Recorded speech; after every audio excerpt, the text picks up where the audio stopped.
नमस्कार, मैं प्रोफेसर रजत कुमार पांडे हमारी नई वीडियो सीरीज दवाइयाँ में आपका स्वागत करता हूँ। यहाँ हम लोग अलग अलग दवाइयों के बारे में बात करते हैं।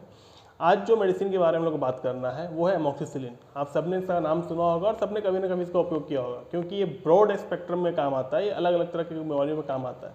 एमोक्सिसिलिन ब्रॉड स्पेक्ट्रम एंटीबायोटिक है। ये ग्राम पॉजिटिव और ग्राम नेगेटिव दोनों तरह के बैक्टीरिया में काम करता है।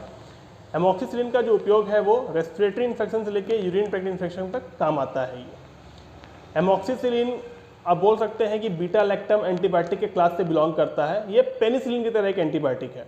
एमोक्सिसिलिन का जो काम करने का तरीका है वो थोड़ा सा बाकी एंटीबायोटिक से अलग है। एमोक्सिसिलिन क्या करता है कि ये किसी एंजाइम वगैरह को जाके स्टॉप नहीं करता है।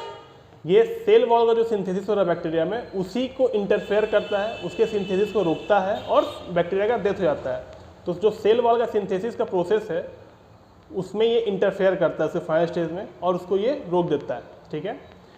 इसका जो फार्माकोकाइनेटिक है, इसका फार्माकोकाइनेटिक है कि नॉर्मल आप इसको जब लेते हैं तो गैस्ट्रोइंटेस्टिनल ट्रैक्ट में इसका एब्जॉर्प्शन हो जाता है।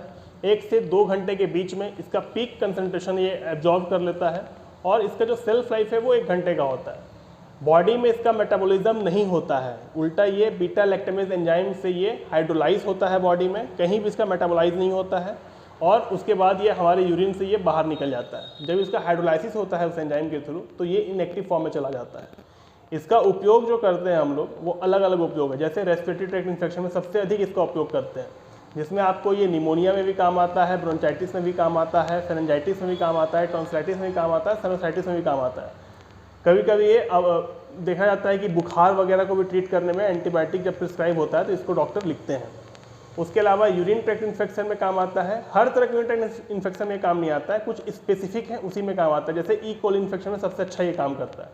इसके अलावा आप लोग देखते होंगे कि ऑपरेशन वगैरह होता है, घाव वगैरह लगती है तो उसको सूखने में डॉक्टर ये प्रिस्क्राइब करते हैं, क्योंकि ये बहुत अच्छा स्किन के ऊपर और सॉफ्ट स्किन के ऊपर ये काम करता है। इम्पेटिगो जैसे डिजीज में भी इसका उपयोग हम लोग करते हैं। उसके अलावा एमोक्सिसिलिन को ईयर और नोज़ का जो इन्फेक्शन होता है उसमें भी हम लोग यूज़ करते हैं। आप लोग देखते होंगे किसी को दांत में कीड़ा लग गया है, दांत उखड़वाना हो या दांत में किसी तरह का कुछ प्रॉब्लम होता है तो उस केस में भी हम लोग एमोक्सिसिलिन का उपयोग करते हैं। डॉक्टर वहाँ पे बहुत ज़्यादा प्रिस्क्राइब करते हैं। क्यों? क्योंकि पेरियोडोंटाइटिस में और अलग अलग डेंटल एब्रेसिस में इसका बहुत अच्छा उपयोग है।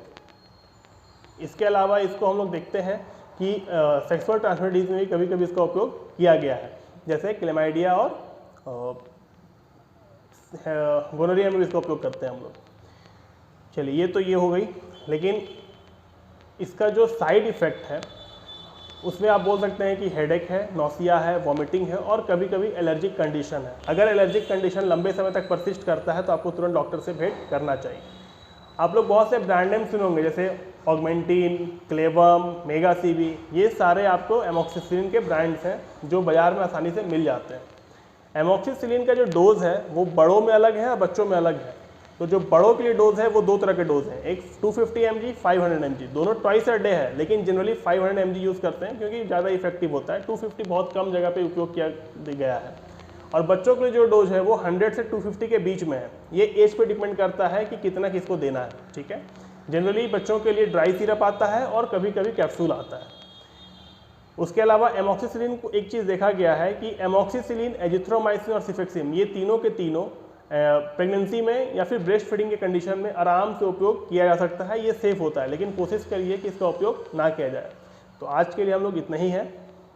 उम्मीद करते हैं कि आपको वीडियो पसंद आया होगा। अगर अच्छा लगा है तो प्लीज़ शेयर करिए, सब्सक्राइब करिए। तब तक के लिए अपना ख्याल रखिए। जय हिंद।